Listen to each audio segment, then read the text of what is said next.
그날 아침 나는 그의 이름을 불렀다. 부르지 말았어야 한다는 걸 알면서도 한서영은 예수나홉이었다. 사람들은 그녀를 고집센 사람이라고 했다. 혼자 사는데 익숙하고 도움받는 걸 싫어하는 사람. 서영은 그 평가를 굳이 부정하지 않았다. 고집이라는 말 뒤에는 늘 외로움이 숨겨져 있다는 걸 아는 사람은 많지 않았으니까. 문을 두드리는 소리는 약했다. 세게 두드리지 않는 사람은 대체로 기다릴 줄 아는 사람이다. 서영은 그 사실을 이미 알고 있었다. 문을 열자 그가 서 있었다. 딸의 남편이었고, 정확히 말하면 이제는 딸의 전 남편 이도윤 어머니. 그는 예전과 다르지 않게 고개를 숙였다. 그러나 그 인사는 예전보다 조금 느렸다. 서영은 그 느림이 왜 이렇게 마음에 걸리는지 설명할 수 없었다. 무슨 일이야? 서영의 목소리는 차분했다. 차분함은 이 나이가 되면 습관처럼 몸에 남는다. 잠깐만. 시간 괜찮으실까요? 그는 이유를 말하지 않았다. 그래서 서영은 그가 이 문 앞에 서기까지 얼마나 많은 시간을 고민했는지 알아차렸다. 여기서 서영은 문을 닫을 수 있었다. 안 된다고 말하면 모든 건 여기서 끝났을 것이다. 하지만 그녀는 한 가지를 물었다. 밥은 먹었니? 도윤은 잠시 멈췄다가 고개를 저었다. 아직요. 그 대답이 왜 이렇게 솔직하게 들리는지 서영은 이상하게 불편했다. 그럼 들어와. 그 말은 허락이었고 동시에 선택이었다. 서영은 그 선택이 얼마나 오래 갈지 아직 몰랐다. 집 안으로 들어온 도윤은 예전처럼 신발을 가지런히 벗었다. 그 모습이 서영을 잠시 멈추게 했다. 아직도 이 집의 규칙을 기억하고 있구나. 국은 조금 남아 있어. 서영의 말은 질문이 아니었다. 도윤은 고개를 끄덕였다. 감사합니다. 그 말이 너무 가볍게 들려서 서영은 괜히 등을 돌렸다. 식탁에 마주 앉지 않았다. 서영은 늘 앉던 자리에, 도윤은 조금 떨어진 의자에 앉았다. 그 거리감이 이상하게 안전하게 느껴졌다. 딸은 서영이 말을 꺼내자 도윤이 고개를 저었다. 모릅니다. 그 대답은 빠르고 단정했다. 서영은 더 묻지 않았다. 묻지 않는다는 건 지금 이 순간을 연장하는 일이었기 때문이다. 밥을 먹는 동안 숟가락 소리만 들렸다. 서영은 자꾸만 도윤의 손을 보게 되는 자신을 의식했다. 언제부터 사람의 손을 이렇게 보게 됐지? 식사를 마치고 도윤은 조용히 말했다. 어머니. 서영은 고개를 들었다. 제가 조금만 여기 있어도 될까요? 그 말은 부탁처럼 들렸지만 실은 확인이었다. 서영은 바로 대답하지 않았다. 잠시 숨을 고르고 말했다. 오늘만. 그 단어가 얼마나 많은 내일을 숨기고 있는지 서영은 이미 알고 있었다. 그날 밤 서영은 잠자리에 들며 스스로에게 물었다. 나는 왜 그의 이름을 불렀을까? 답은 아직 없었다. 다만 한 가지는 분명했다. 이 이야기는 그가 찾아왔기 때문에 시작된 게 아니라 자신이 이름을 불러버렸기 때문에 시작되었다는 것. 여러분이라면 이 선택을 동정이라고 부르시겠습니까? 아니면 이미 마음이 알아보고 있었던 순간이라고 느끼시겠습니까? 아침은 서영이 예상한 것보다 조용히 왔다. 눈을 뜨자마자 그녀는 집안의 소리를 확인했다. 물 끓는 소리도 발소리도 없었다. 그 사실이 먼저 안도처럼 느껴졌다. 부엌으로 나가자 식탁 위에 쪽지가 놓여 있었다. 잠깐 나갔다 오겠습니다. 짧은 문장. 마침표도 없었다. 서영은 쪽지를 접어 서랍에 넣었다. 보이는 곳에 두고 싶지 않았다. 아침을 준비했다. 한 사람분. 그 선택이 의식적인지 아니면 괜히 용기를 내본 건지 서영은 구분하지 않았다. 문이 열리는 소리가 났다. 도윤이었다. 외투를 벗으며 그는 말했다. 금방 다녀왔습니다. 그 말은 보고였고 확인이었다. 아직 여기 있어도 되는지. 그래. 서영은 더 묻지 않았다. 묻지 않는다는 건 허락과 크게 다르지 않았다. 도윤은 커피를 내렸다. 서영이 말리기도 전에 머그잔 2개가 자연스럽게 식탁에 놓였다. 그 장면이 너무 익숙해 보여서 서영은 시선을 피했다. 오늘은 서영이 말을 꺼냈다. 도윤은 자연스럽게 고개를 들었다. 나갈 때는 있는 거니? 그 질문은 부드러웠지만 의미는 분명했다. 도윤은 잠시 망설였다.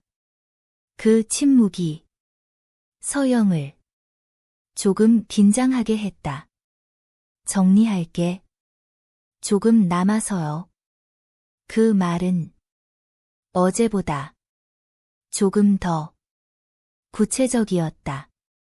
구체적이라는 건 머무를 이유가 늘고 있다는 뜻이었다. 서영은 커피를 한 모금 마셨다. 오늘까지만 그녀의 말은 결정처럼 들렸지만 사실은 미룩이었다. 도윤의 눈이 아주 잠깐 흔들렸다. 그 흔들림이 서영의 마음을 조금 불안하게 했다. 오전 내내 집은 이상하게 평온했다. 서영은 청소를 했고 도윤은 전화 통화를 했다.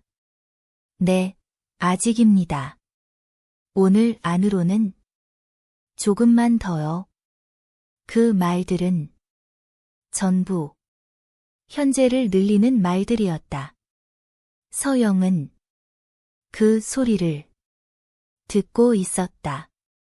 듣지 않으려 해도 들렸다. 점심 무렵 서영은 국을 데웠다. 혼자 먹기엔 양이 많았다. 그 사실을 깨달았을 때는 이미 2 그릇을 꺼내고 있었다. 언제부터 2를 기준으로 생각하고 있지? 식탁에 앉았을 때 도윤이 조심스럽게 말했다. 어머니. 서영이 고개를 들었다. 딸한테는 아직 말 안 하시는 게 좋을 것 같습니다. 그 말은 부탁이었고 동시에 공범 제안이었다. 서영의 손이 잠시 멈췄다. 왜? 그녀의 목소리는 낮았다. 괜히 더 복잡해질까 봐요. 그 말은 딸을 위한 말처럼 들렸지만 서영은 알고 있었다. 그가 지키고 싶은 건 딸이 아니라 지금의 자리라는 걸. 서영은 바로 대답하지 않았다. 대답을 하는 순간 이 관계의 이름이 정해질 것 같았기 때문이다. 지금은 그 얘기 하지 말자. 그녀는 결국 그렇게 말했다. 도윤은 아주 작게 숨을 내쉬었다. 해가 기울 무렵 서영의 휴대폰이 울렸다. 딸이었다. 서영은 화면을 보며 한 번 더 망설였다. 받았다. 엄마, 뭐 해? 집에 있어. 그 대답은 거짓이 아니었다. 다만 전부도 아니었다. 전화를 끊고 나서 서영은 도윤을 보았다. 그는 아무 말도 하지 않았다. 묻지 않는다는 사실이 이제는 약속처럼 느껴졌다. 서영은 밤이 오기 전 스스로에게 물었다. 오늘만이라는 말은 언제까지 유효할까? 답은 아직 없었다. 그러나 한 가지는 분명했다. 오늘이라는 말이 이미 어제보다 길어졌다는 것. 여러분이라면 오늘만 이라는 말을 2번까지는 변명이라고 할 수 있겠습니까? 그렇다면 3번째부터는 무엇이 될까요? 아침 햇살이 거실 바닥에 천천히 내려앉았다. 서영은 눈을 뜨고도 한동안 움직이지 않았다. 집안의 소리를 먼저 듣고 싶었기 때문이다. 부엌에서 컵이 닿는 소리가 났다. 도윤이었다. 서영은 그 사실에 놀라지 않았다. 놀라지 않는다는 게 이제는 조금 두려웠다. 아침 드세요. 도윤의 목소리는 조용했다. 부탁도 기대도 섞이지 않은 말투. 서영은 대답 대신 천천히 일어났다. 식탁 위에는 간단한 반찬과 밥 2공기가 놓여 있었다. 서영은 그 2공기를 잠시 바라보다가 시선을 내렸다. 이런 건 하지 않아도 돼. 그녀의 말은 부드러웠지만 분명했다. 도윤은 잠시 멈췄다가 고개를 끄덕였다. 알겠습니다. 그 대답이 너무 순순해서 서영은 괜히 마음이 불편해졌다. 아침 식사는 조용했다. 말이 없다는 게 아니라 굳이 꺼내지 않는 말들이 식탁 위에 쌓여 있었다. 서영은 자꾸만 도윤의 손을 보게 되는 자신을 의식했다. 언제부터 사람의 손을 이렇게 보게 됐지? 식사를 마치고 도윤은 그릇을 들었다. 서영이 말리기도 전에 제가 할게요. 그 말은 배려였지만 서영은 그 배려가 이 집의 질서를 조금씩 바꾸고 있다는 걸 느꼈다. 그냥 더. 이번에는 조금 더 단호하게 말했다. 도윤은 다시 고개를 끄덕였다. 그 눈에는 서운함과 이해가 함께 있었다. 오전이 지나고 서영은 밖으로 나갔다. 일부러 조금 더 멀리 걸었다. 머리를 정리할 시간이 필요했기 때문이다. 길을 걷다가 문득 이런 생각이 들었다. 나는 언제부터 집으로 돌아가는 시간을 계산하고 있을까? 집에 도착하자 도윤은 거실에 앉아 있었다. 노트북을 켜둔 채 무언가를 정리하는 중이었다. 다녀오셨어요. 그의 말은 인사였지만 서영은 그 안에 확인이 섞여 있다는 걸 느꼈다. 그래.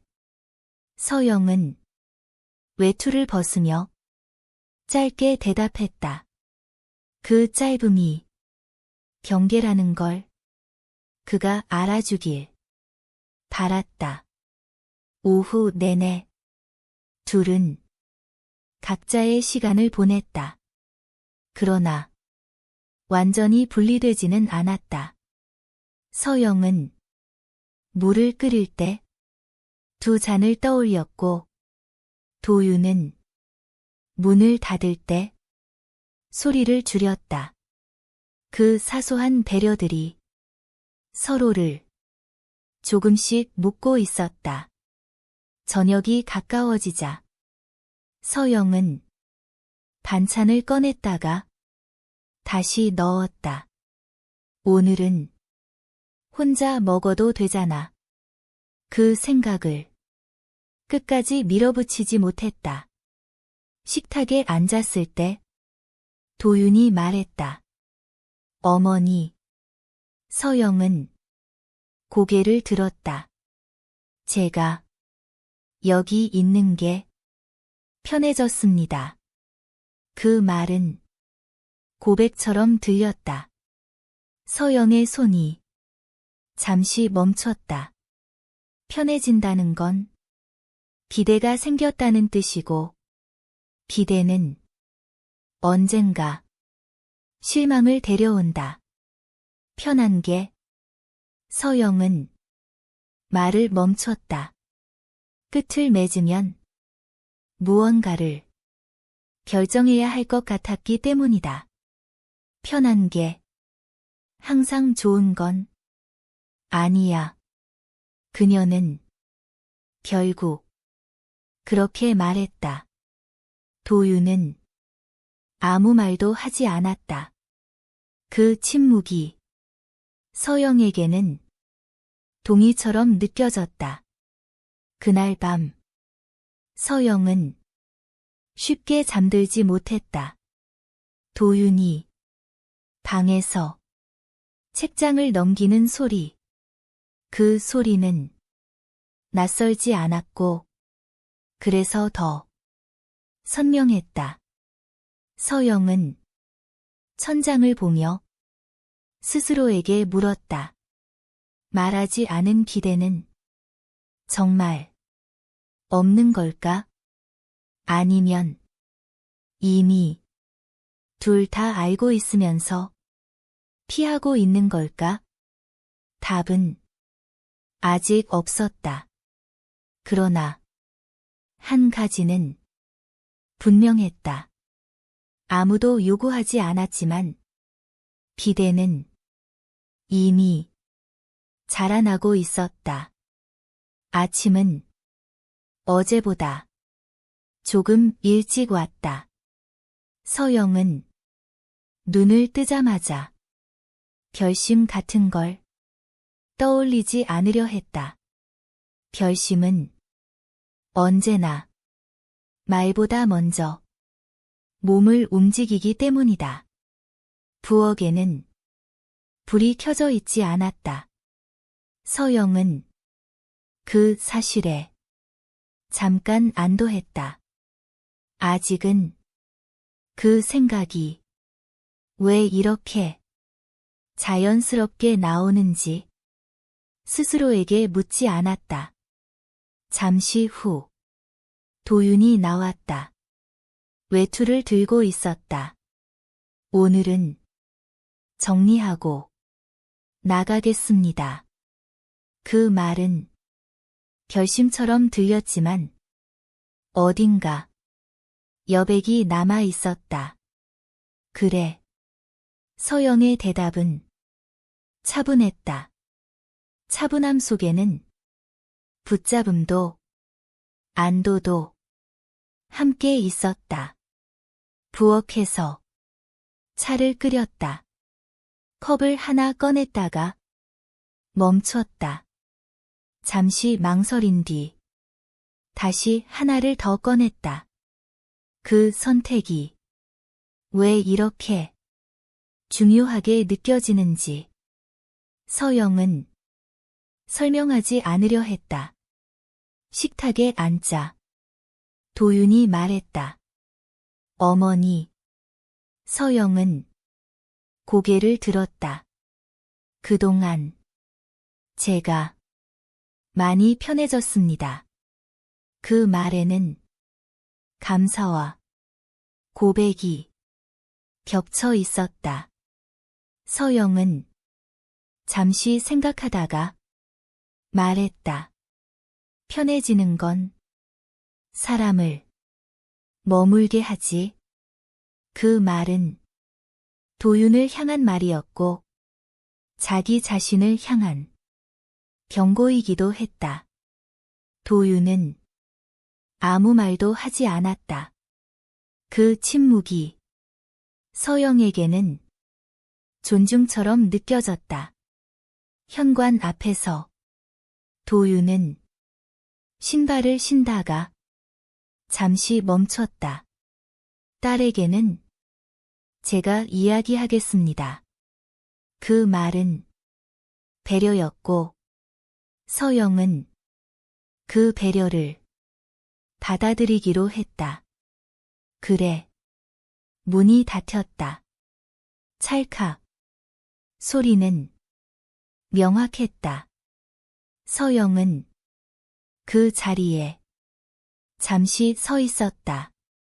집 안은 다시 조용해졌다. 그러나 완전히 비어있지는 않았다. 식탁 위에 남은 2개의 컵이 그 사실을 말해주고 있었다.